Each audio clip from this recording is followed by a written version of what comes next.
네, 책 읽어주는 라삐 두 번째 시간에 오신 여러분을 환영하고 축복합니다. 오늘 여러분에게 리뷰해드릴 책은 바로 이 책입니다. 복음이 울다라는 책입니다. 데이비드 플랫 목사님이 쓰셨고요. 이분으로 말하면 너무나도 유명해서 제가 더 설명드릴 게 없을 것 같아요. 예, 이 책을 한번 오늘 리뷰해드리도록 할게요. 올해 제가 2월쯤에 원래 네팔의 랑탕이라는 지역으로 이제 아울리치를 갈 생각이었습니다. 하지만 여러 사정으로 해서 제가 못 갔습니다.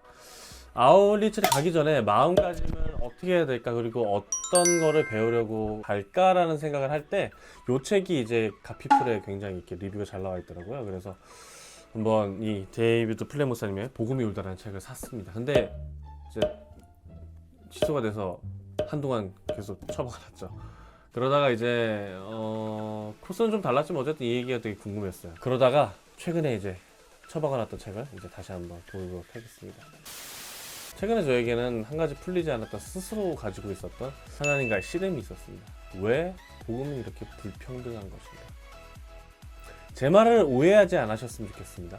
복음 자체의 내용이 불평등한 게 아니라 왜 복음 전파가 왜 이렇게 불평등하게 지금 진행되고 있느냐의 부분인 거죠. 제가 느끼고 정말 제가 만났던 하나님, 그리고 너무나도 좋은 이 하나님을 왜 세상 사람들은 아직도 모르고 있는가에 대한 불평등이었습니다. 특히 제가 사역하고 개인적으로 그 만남의 관계를 맺는 그 청소년들과 청년들을 보면서 참으로 힘든 시간이 많았습니다. 왜 이렇게 불평등한 것인가? 왜 아직도 한국조차 복음이 이렇게 교회에만 갇혀만 있는 것인가? 이 생각이 강하게 저의 마음을 때리고 있는 요즘에 이 복음이 울다라는 책을 다시 이때쯤에 바로 꺼내보게 되었습니다. 그리고 작게나마 굉장히 실마리를 얻어가는 책이었습니다. 책에 대해서 설명드리기 전에 이제 데이비드 플랫 목사님에 대해서 꼭 한번 검색해보고 이 영상을 보셨으면 좋겠습니다. 그리고 그분이 쓰셨던 이 레디컬이라는 책을 꼭 읽어보셨으면 좋겠습니다. 이 책을 홍보하는 게 아니고요. 저는 책을 사라고 지금 여러분에게 유도하는 게 아니라 이런 양서들을 좀 한번 읽어봤다면 좋겠다는 말씀을 드리는 겁니다. 본서에 대해서 좀 말씀드릴게요. 이 책의 내용들은요, 히말라야 트레킹 8일 동안의 시간을 데이비드 플랫 목사님의 시각에서, 그리고 복음의 관점에서 바라보는 책입니다. 책의 챕터는 하루하루 만난 사람들의 이야기, 그리고 사건들, 그리고 마지막에는 일기로 이렇게 마무리합니다. 그리고 하루에서 총 7일, 이제 마지막 돌아가는 8일까지 일을 하루하루 이렇게 얘기를 합니다. 그리고 단순히 자기가 느꼈던 감정만 얘기하는 것이 아니고 그 안에 맨 마지막에는 반드시 하루하루 마무리에는 누가복음을 묵상하시면서 거기에 대한 일기를 마무리를 하십니다. 제가 이 책을 한 절반가량 볼 때까지 너무나도 답답한 점이 하나 있었습니다. 문체나 내용이 답답하다는 게 아니라 제가 시작에 말씀드린 이 복음의 불평등의 부분에서 데이비드 플랫 목사님도 답답해하는 부분이 바로 생깁니다. 특히 이 책에 나오는 77페이지에 나오는 이라는 너무나도 참기 힘든 공분을 일으킵니다. 제가 잠깐 말씀을 드릴게요. 트레킹하는 한 마을에서 좀 특이한 마을이 하나 있었습니다. 거기에는 특이하게 어린 소녀들을 보기가 힘들었습니다. 왜냐하면 전부 인신매매를 당했기 때문이죠. 살기 힘든 이 부모님들이 악한 사람들의 말에 꼬심이 넘어가서 자녀를 100달러인가 주고 팔아버립니다. 이후에 이 소녀들이 가는 곳은 시내의 유각, 즉 창녀총이 되는 것이죠. 그곳에서 소녀들은 수많은 남자들을 노리게 됩니다. 하지만 이 부모님들은 좋은 집에서 아주 잘 사는 줄로 알고 있죠. 이 이야기가 허구가 아니라는 점에 저는 너무나도 읽기가 힘들었습니다. 그리고 이 힘듦은 직접 그 얘기를 들었던 플랫 목사님의 글에 더 자세히 나오기도 합니다. 그리고 본서는 계속해서 트레킹 중에 만난 사람들을 통해 복음의 불평등에 대한 실마리를 찾아갑니다. 그곳에서 사역하는 사람들, 의사, 구원받은 사람들의 모습을 보면서 복음의 불평등에 대한 실마리를 계속해서 찾아가시죠. 이 해답의 실마리는 사람에게서만 찾는 것이 아니라 아까 말씀드렸던 누가복음을 계속 꾸준히 읽어가면서 그 해답을 찾아가십니다. 이제 7일차에 접어들었을 때 데이비드 플랫 목사님은 산에 내려와서 시내에 접어듭니다. 그리고 그가 마주한 시내의 모습은 너무나도 처참했습니다.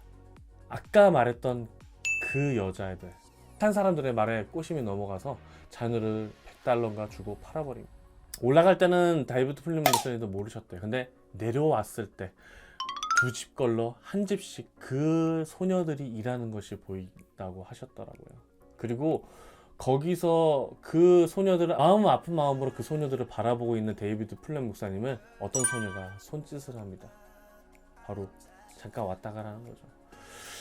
그때 이 플랫 목사님은 가슴이 아파 고개를 돌렸다고 합니다. 저는 그 글 속에 많은 말이 함축되어 있었다고 저는 생각합니다.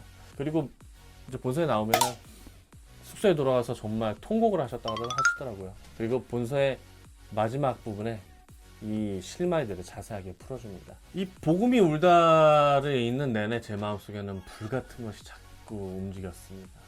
그리고 그 움직임을 자꾸 느꼈습니다. 왜 세상이 이렇게 불공평한 것인가? 왜 세상에 복음이 이렇게 빨리 퍼지지 않는 것인가? 왜 내 주변은 아직도 그리스도를 진심으로 만난 사람이 이렇게 많이 없을까?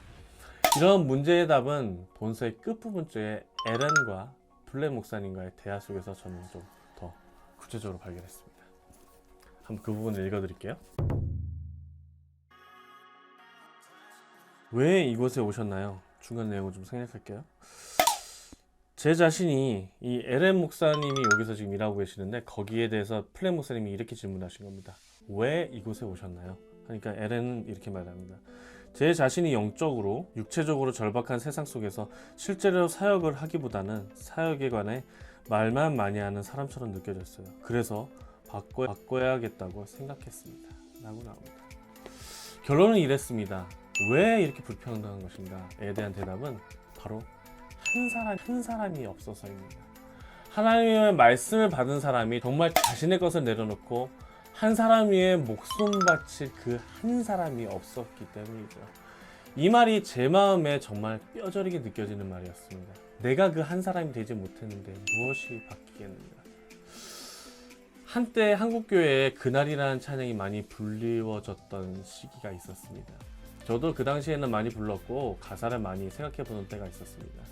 하지만 이 책을 보고 난 뒤에 지금 이 찬양이 더욱 가슴 아프게 다가옵니다. 본서는 이렇게 마무리됩니다. 이제 당신은 어떻게 하시겠습니까? 주께서 당신을 부르시는데 어떻게 하시겠습니까? 본서의 끝에 교회와 독자들의 생활 그리고 삶에서 어떻게 그리스도의 삶을 살아낼지 계속해서 도전하고 있습니다. 그 한 사람이 당신이 되길 바라는 거죠.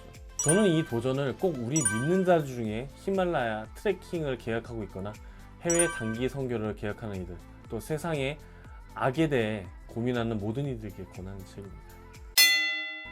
이렇게 좀 정리를 해봤는데요.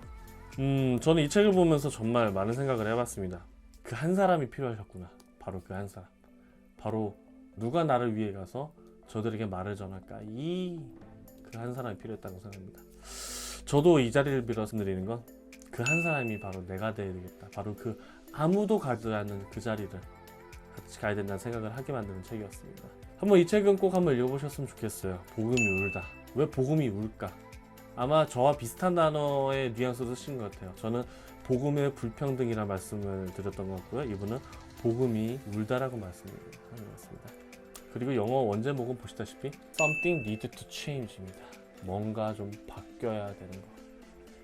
바뀔 필요성이 있다. 여러분들도 그 자리에 머물러 계시지 마시고 정말 하나님의 뭔가 이젠 도전하십시오. 다음 시간에 또 뵙는 걸로 하고요. 다음 시간에 뵐게요.